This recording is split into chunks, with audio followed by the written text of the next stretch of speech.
नमस्कार, आप देख रहे हैं द डिजिटल रिपोर्टर। मैं हूं आपके साथ अर्जुन खजूरिया। इस वक्त बड़ी खबर आपको बता दें, बिहार में 3 पाकिस्तानी आतंकवादी घुस आए हैं। 50,000 का इन पर इनाम रखा गया और एसपी ने कहा है कि मोतिहारी के रक्सौल बॉर्डर से ही घुसे हैं।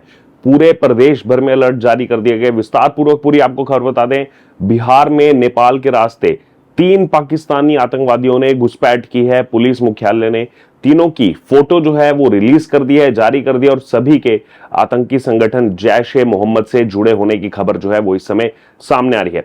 पुलिस ने जिन आतंकियों की फोटो जारी की है उनके नाम हसनैन अली, आदिल हुसैन और मोहम्मद उस्मान के रूप में जो है उनकी फोटो जारी की गई है। हसनैन रावलपिंडी का रहने वाला है, आदिल उमरकोट का और उस्मान जो है वो बहावलपुर का रहने वाला बताया जा रहा है। पुलिस हेडक्वार्टर ने सभी जिलों को खुफिया तंत्र को एक्टिव रखने, साथ ही साथ इनपुट जुटाने और संदिग्धों पर कड़ी नजर रखने का आदेश जो है वो जारी कर दिया है। वहीं मोतिहारी पुलिस ने तीनों आतंकियों पर 50,000 रुपए इनाम की घोषणा जो है वो भी कर दी है। बिहार में घुसे तीनों आतंकियों का पासपोर्ट जो है वो भी सामने आया है। पासपोर्ट की फोटो भी जारी कर दी गई है। बताया जाता है कि तीनों आतंकी मोतिहारी के रक्सौल बॉर्डर से बिहार में घुसे हैं।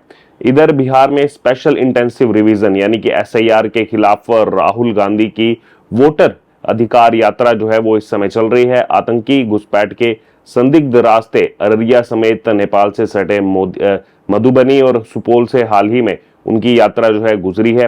हाई अलर्ट पर है। बिहार के 7 जिले जो हैं वो नेपाल बॉर्डर से सटे हुए हैं। राहुल गांधी या तो इन जगहों पर जा चुके हैं या फिर उनका जाने का इन जगहों पर कार्यक्रम है। कल वो सीतामढ़ी में थे और आज वो मोतिहारी पहुंचे, जो कि नेपाल सीमा से एकदम सटा हुआ है, लगा हुआ है। पुलिस की तरफ से जारी तीनों आतंकियों की फोटो जो है वो भी सामने आई है। खबर है कि तीनों आतंकी अगस्त के दूसरे हफ्ते ही काठमांडू पहुंच गए थे। वहां से पिछले सप्ताह बिहार में वो घुसे हैं और खुफिया इनपुट के आधार पर आशंका ये भी है कि आतंकवादियों का मकसद बिहार में किसी बड़ी घटना को अंजाम देना था। हालांकि इसकी आधिकारिक पुष्टि जो है वो अभी तक नहीं की गई है। तीनों आतंकियों के पासपोर्ट जो है वो भी सामने आए हैं, उसका फोटो भी सामने आया है। आतंकी अलर्ट के बाद राहुल गांधी की यात्रा जो है उसमें भी बदलाव कर दिया गया है। सीतामढ़ी में वो जिस कैंप में रुके हुए थे वहां से सीधे जानकी मंदिर पहुंचे और यहाँ पर कई जगहों पर स्वागत मंच जो है वो बनाया गया था राहुल गांधी के लिए, लेकिन वहां पर राहुल गांधी नहीं रुके। वहीं इससे 3 महीने पहले भी अगर बात करें तो मई में 20 दिनों में 18 संदिग्ध जो हैं वो बिहार में घुसे थे। इनमें एक खालिस्तानी भी पकड़ा गया था। बिहार नेपाल से 729 किलोमीटर लंबा जो है बॉर्डर साझा करता है। बिहार के 7 जिले नेपाल बॉर्डर से लगे हुए हैं और यहीं से घुसपैठ होती है, क्योंकि पूरा का पूरा बॉर्डर जो है वो खाली है। भारत की जमीनी सीमाएं 7 देशों चीन, पाकिस्तान, बांग्लादेश, नेपाल, भूटान, म्यांमार और अफगानिस्तान से जहां एक तरफ लगते हैं तो वहीं दूसरी तरफ समुद्री सीमाएं जो हैं वो श्रीलंका, मालदीव और इंडोनेशिया के साथ जो है भारत साझा करता है। नेपाल और भूटान बॉर्डर की सुरक्षा जो है वो एसएसबी के पास है।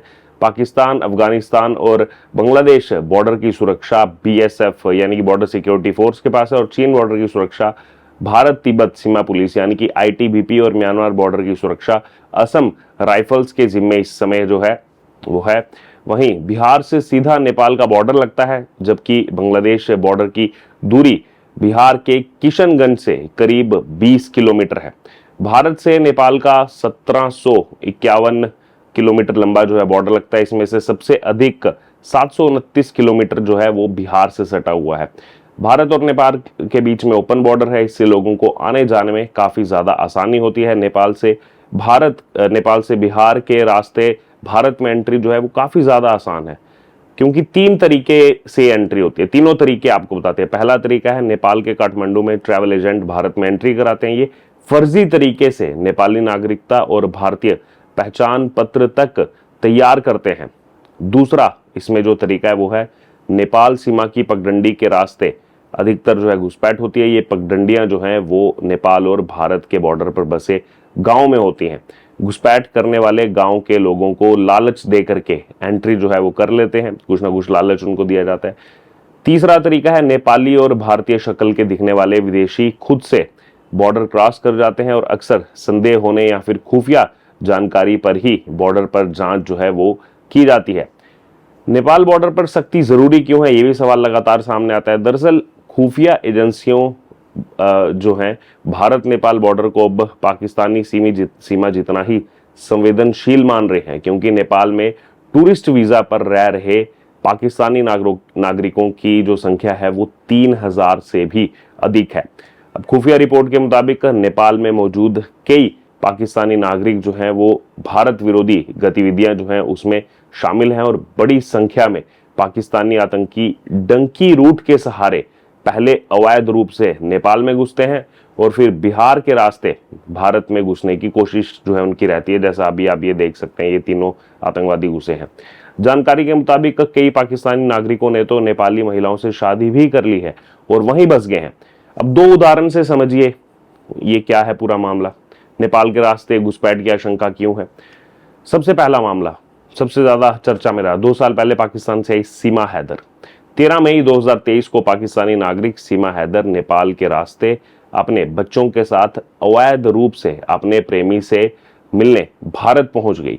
वो अपने 4 बच्चों के साथ काठमांडू से होते हुए भारत में प्रवेश किया सीमा हैदर ने। इसके बाद उत्तर प्रदेश के ग्रेटर नोएडा के रबुपुरा कस्बे में वो रहने लगी। बहुत ज्यादा हाई प्रोफाइल ये केस है, बहुत ज्यादा चर्चा में रहा। फिलहाल सीमा हैदर के पाकिस्तान के पासपोर्ट की जो है वैधता और उनके दस्तावेजों की जांच जो है वो जारी है और उनके वकील एपी सिंह ने दावा किया है कि सभी दस्तावेज जो हैं वो गृह मंत्रालय और एटीएस के पास जमा है और सीमा जमानत की शर्तों का पालन इस समय कर रही हैं। ये एपी सिंह ने हालांकि दावा किया है और सीमा की भारतीय नागरिकता की मांग जो है वो की गई थी और अभी ये राष्ट्रपति के पास ये मांग लंबित है और उसके अवैध प्रवेश के मामले की सुनवाई जो है वो कोर्ट में इस समय चल रही है। इस वजह से उसे फिलहाल डिपोर्ट नहीं किया जा रहा है।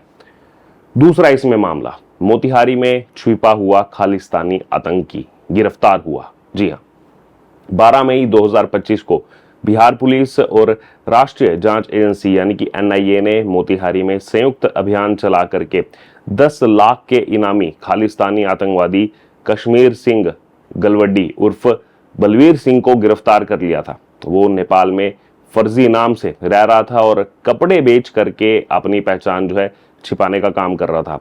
वीरगंज के रास्ते जो है आतंकियों को भारत में वो लाता था और आतंकियों को वो आर्थिक मदद भी कहीं ना कहीं पहुंचाने का काम करता था। साथ ही ट्रेनिंग की व्यवस्था भी उसकी तरफ से होती थी।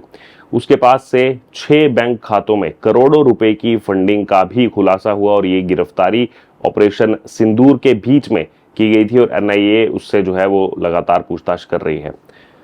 बॉर्डर पर इस समय पुलिस चेक पोस्ट जो है वो बनाए गए हैं और हर व्यक्ति और वाहन की जांच जो है वो इस समय चल रही है। सीमावर्ती जिलों में 24 घंटे पुलिस गश्ती जो है वो अभी भी जारी है और वीरपुर, निर्मली और कोसी नदी के दियारा क्षेत्रों में गश्त जो है वो काफी ज्यादा तेज कर दी गई है। संदिग्ध गतिविधियां खास तौर पर आईएसआई और आतंकवादी संगठनों की गतिविधियों पर भी नजर रखने के लिए खुफिया तंत्र को इस समय जो है एक्टिव कर दिया गया है। वहीं सोशल मीडिया और फोन कॉल्स, खास तौर पर पाकिस्तान से आने वाली कॉल्स पर इस समय जो है वो सख्त निगरानी इस समय रखी जा रही है एहतियातन तौर पर। उसके अलावा किराएदार सत्यापन, होटल चेकिंग और संदिग्ध सोशल मीडिया गतिविधियों पर भी इस समय विशेष ध्यान जो है वो दिया जा रहा है। बॉर्डर पर भारत की ही तरह नेपाल में भी 10 किलोमीटर तक कोई भी ड्रोन जो है वो नहीं उड़ा सकता है। उसके अलावा बांग्लादेश से आने वाली जमात पर भी भारत और नेपाल की खुफिया एजेंसी जो है वो इस समय निगाह रख रही हैं। बहरहाल इस वक्त की बड़ी खबर यही जो हमने आपको बताई, 3 पाकिस्तानी आतंकवादी घुस आए हैं नेपाल से बॉर्डर के जरिए बिहार में और अब जो है उनकी तलाश जारी है। 50,000 रुपए का इनाम भी रखा गया है और खुफिया तंत्र जो है वो यहाँ पर एक्टिव कर दिया गया है। तो हमने आपको पूरी खबर की जानकारी दी। इस पर आपकी कोई राय हो आप जरूर कमेंट बॉक्स में शेयर करें। बने रहे तमाम अपडेट्स के लिए द डिजिटल रिपोर्टर के साथ। धन्यवाद।